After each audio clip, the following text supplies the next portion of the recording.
Good day, friends. This is a voice-only video because a face is just a distraction. First of all, thank you for being here. Your presence is very much appreciated. How to embrace intellectual humbleness. Intellectual humbleness is exercised by welcoming ideas coming from others, acknowledging not knowing it all, and that absolute truth doesn't live within us is the first step in implementing intellectual humbleness. This is a determinant ability for growth both personally and socially. Intellectual humbleness is embracing ideas from the other, from our fellow human beings. We are often misled into believing that our point of view is the correct one and that we are the owners of the sacred truth. At times, we get to the point of noting that we are experts on a certain matter and no one knows more than we do. In these cases, what happened to intellectual modesty? It can be that, due to our vast experience or because we dedicate years of study on a specific topic, that we just state it as it is and what it is, and that we leave no room for any doubt whatsoever. We are entrenched in our convictions, and it's impossible to change our minds, as if we awarded ourselves the title of world experts, and we labeled any objection as nonsense. Some cling on to the notion of knowing it all, while others prefer to navigate the oceans of undecidedness, or at least allow others to have their opinions heard. Truth is, we don't possess enough intellectual modesty to truly hear others out. C.S. Lewis said, "Humility is not thinking less of yourself, it's thinking of yourself less."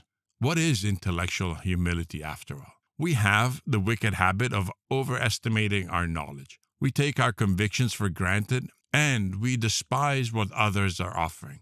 Instead of seeing enriching opportunities, we only envision an attack. Generally, we believe to be better or more precise compared to others, and this is most visible when taking into account political or religious issues, or if looking at a lifestyle matter.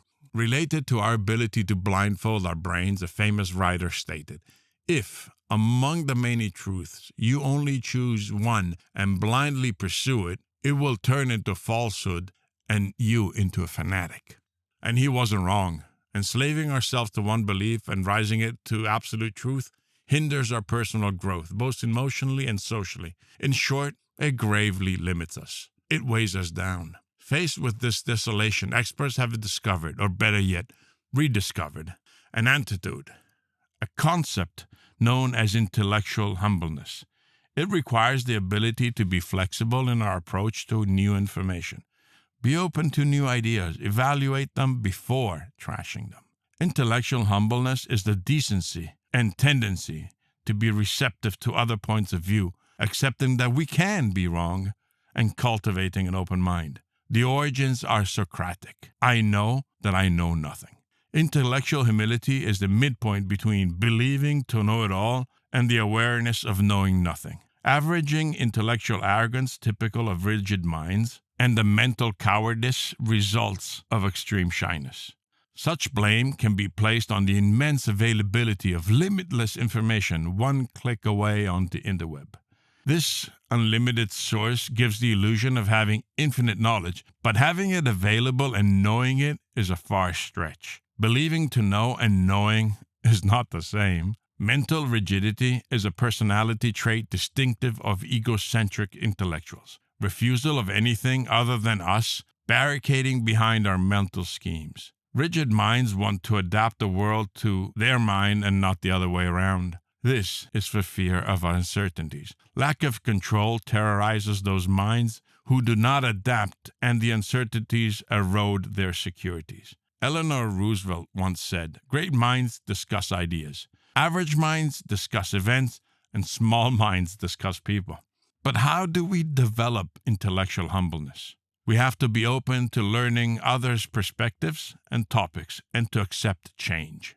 Ideas that we deemed chiseled in stone today might be either wrong or surpassed. That given, how do we go about it? Whilst several strategies could help cultivate intellectual humbleness, we must first of all silence our ego and help it step off the pedestal. To do that, we have to admit that we might have been victims of cognitive distortions and might have enslaved our brains to our beliefs. Opinions and beliefs change according to age and experiences. We do things now that we never dreamt of before and refuse to repeat actions of the past. To develop intellectual humility, we can accept that we can be wrong, that we might have misunderstood.